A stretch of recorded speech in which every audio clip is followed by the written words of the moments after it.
लागेल. इथं मिक्सरचं भांडं घेतलेलं आहे. मिक्सरच्या भांड्यामध्ये गच्च भरून इथं शेंगदाणे घेतलेले आहेत. हो, हे मिक्सरच्या भांड्याचं अगदी योग्य असं माप आहे. या मिक्सरच्या भांड्यामध्ये मी मिक्सरच्या भांड्याने शेंगदाणे मोजून घ्यायचे आहेत. तर मिक्सरचे भांडे भरून शेंगदाणे घेतलेले आहे. थोडंसं झाकण लावण्यासाठी अगदी थोडीशी जागा ठेवायची, नाहीतर एकदम मिक्सरचं भांडं एकदम छोटंवालं भांडं गच्च भरून घ्यायचं. ताटामध्ये घेऊन शेंगदाणे तर अगोदर स्वच्छ निवडलेले आहेत. ताटामध्ये घ्यायचे आणि इकडे गॅसवरती कढई ठेवलेली आहे आणि या कढईमध्ये शेंगदाणे घालायचे. मीडियम हीटवरती हे शेंगदाणे भाजून घ्यायचे आहेत. मीडियम हीटवरती याला व्यवस्थित असं भाजून घ्यायचं आहे. फुल गॅसवरती याला भाजलं तर आपली शेंगदाण्याची चटणी जी आहे ती चविष्ट होणार नाही. त्यामुळे याला मीडियम हीटवरती व्यवस्थित असं भाजून घ्यायचं आहे. तर तुम्हाला माहिती आहे का, ही चटणी आपली अगदी सुप्रसिद्ध चटणी आहे. पण ही चटणी बनवली जाते कशी आणि बनवतात कशी हा याचा पूर्ण डिटेलमध्ये व्हिडिओ मी तुमच्यासाठी घेऊन आलेली आहे. त्यामुळे तुम्ही जरा ही व्हिडिओ स्किप करू नका आणि चॅनलवर नवीन असाल तर चॅनलला फॉलो आणि सबस्क्राईब जरूर करा. याला मीडियम हीटवरती हे बघा मस्त असं भाजून घेतलेलं आहे. हे बघा ऑलमोस्ट आपले शेंगदाणे इथं भाजत आलेले आहेत.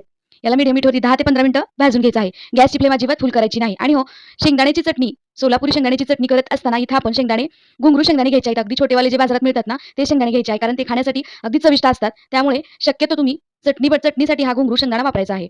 आता इथे आपण शेंगदाणे भाजून थंड करून घ्यायचे आहे. थंड झाल्यानंतर याची साल काढून घ्यायची आहे आणि त्याच कढईमध्ये साल पूर्ण काढून बघा, याचे 2 भाग केलेले आहेत. म्हणजे याला सोलून साल काढून घ्यायची आहे. पूर्णपणे साल काढून घ्यायची आहे आणि याला त्याच कढईमध्ये लगेच गॅसवरती ठेवून द्यायचे. गॅसची फ्लेम आपण मीडियम ठेवलेली आहे. बघू शकता.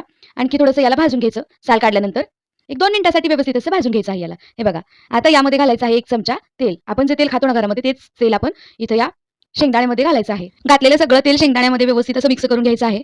हे बघा. आणि तेल घातल्यानंतर सुद्धा तेल आपण शेंगदाण्यावरती ओतल्यानंतर सुद्धा याला एक 5 मिनिटं असंच परतून घ्यायचं आहे तेलामध्ये. म्हणजे आपले शेंगदाणे जेवढे तुम्ही मीडियम हीटवर भाजताल ना तितकीच आपली शेंगदाण्याची चटणी खमंग होणार आहे. तर इथे आपण आपले शेंगदाणे भाजून झालेले आहेत. याला थंड करून घेतलं. गॅस बंद केला आणि तसंच त्या कढईमध्ये याला थंड करून घ्यायचं. लगेच या मिक्सरच्या भांड्यामध्ये काढून घ्यायचं. याला थंड करून घ्यायचं आहे पूर्णपणे. तर थंड झाल्यानंतर यामध्ये घालायची 2 ते 3 चमचे लाल तिखट म्हणजे लाल चटणी. हे बघा. इथं मी 3 चमचे लाल तिखट घातलेलं आहे. तुमच्या आवडीनुसार जितकं तुम्ही तिखट खाता त्या आवडीनुसार तिथं आपण चटणी मिक्स करायची आहे यामध्ये. कारण प्रत्येकाची आवड ही वेगवेगळी असते. त्यामुळे इथं आपण आपल्या आवडीनुसार लाल तिखट मिक्स करायचं आहे. यामध्ये घातला मी 6 ते 7 पाकळ्या लसूण आणि थोडेसे जिरे. चवीपुरतं मीठ घालायचं आहे आणि याला याच मिक्सरच्या भांड्यामध्ये हे बघा असं या व्हिडिओमध्ये दाखवलेल्या पद्धतीने खालीवर करून घ्यायचं आहे. म्हणजे मिक्स करून घ्यायचं आहे व्यवस्थित. हे बघा. व्यवस्थित मिक्स करून घ्यायचं आहे. यामध्ये 1 चमचा मी इथं जिरे सुद्धा घातलेले आहेत. चटणी आणि मीठ, लसूण सगळं शेंगदाण्यामध्ये व्यवस्थित मिक्स झालेलं आहे बघा. सगळं व्यवस्थित मिक्स करून घ्यायचं म्हणजे आपली चटणी जी आहे ना चांगली होते, एकदम मस्त अशी टेस्टी होते. यामध्ये थोडंसं घालायचं 1 चमचा तेल. आपण शेंगदाणे भाजल्यानंतर सुद्धा आपण साल काढल्यानंतर शेंगदाणे ज्यावेळेस कढईमध्ये घातले त्यावेळेस पण तेल घातलं होतं. इथे आपण सोलापूरची सुप्रसिद्ध चटणी पाहतोय, तर ती चटणी अशा पद्धतीने बनवली जाते.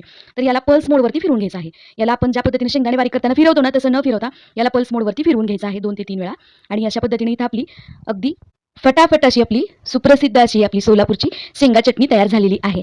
पद्धतीची एकदा तुम्ही शेंगा चटणी जर करून ठेवली ना आणि थोडंसं कमी तिखट केली ना तर मुलं ना रोज आवडीनं तर चटणी घेऊन जाणार, डबा तर संपवणार, पण ते आवडीनं खाणार. याला रोल करून मुलांना द्यायचा चटणीचा, खूप आवडीने खातात. कधी-मधी भाजी द्यायचा कंटाळा येतो ना, अशा वेळेस मुलांसाठी अशा पद्धतीची मस्त अशी एकदम झटपट अशी